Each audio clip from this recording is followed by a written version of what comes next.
I don't know if you can see it, but there's a huge queen bee pollinating flower. That's why that flower is there, is to attract hummingbirds. I don't know if you can hear them.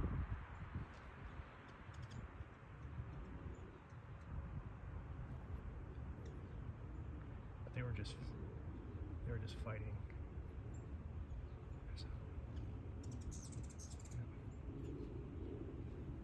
They are very interesting creatures. There's another one right there. You can see her. So the males have the red throat, and the females don't. They're a bit smaller. So just another video today, and it's pretty exciting. It's always kind of exciting to see them come back, because they actually, I think they actually go all the way either down to Florida or even to Mexico. That's where they spend the winter time. So, she's a beauty. All right, talk to you later.